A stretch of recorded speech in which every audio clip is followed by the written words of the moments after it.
I think I would join the voice of many people who are involved with social and emotional learning and children's well-being, being concerned that there has been a societal change, and little ones and bigger kids are not developing social and emotional coping skills or strategies to deal with many of the anxieties of life.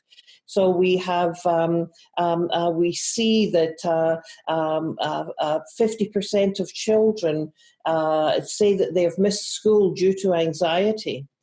Now, the connection between anxiety and social and emotional learning is that when you have a good self-awareness, know what your emotions are, then you develop self-management skills, how to be the boss of them. And one of the worries that many of us have is that the perception of mental health problems is far greater in this year than it has been in decades past. So one of the concerns is the context for developing social and emotional learning doesn't have the rich relational connections that we've seen in previous years. And a big concern around it is it related to the internet, iPads, iPhones?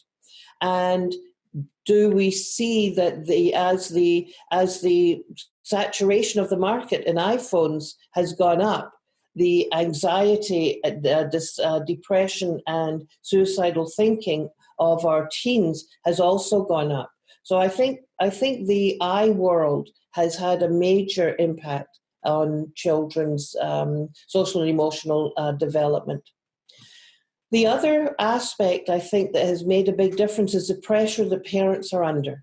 So when we think of what's the context here in Ontario and broader today, parents are more and more describing the pressure that they experience, the pressure they experience to balance life and work.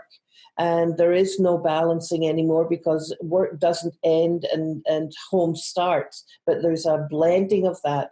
And so there's very little time left, parents tell me, for downtime and quiet time and self-reflection. And they're also very distracted by their iPhones and communication. So I think we've got parental stress. So we've got exposure to lots of iPhone kind of stuff. We've got parental stress, and then lastly, we have a complete change in the landscape of how children play and when they play and how much play they're involved in. Sir Ken Robinson is involved in an international study. He's a very well-known educational guru. And in this international study of 12,000 parents across the world, they were asking, on average, how much does your child play outside a day? And if it was lucky to be at 1 hour. And he compares that to the federal inmates who are mandated to have 2 hours of play a day. So our children are in fact having much less play outdoors, much less creative, risky, big body movement play. And I think that also is having an impact on the development of social and emotional learning and regulation.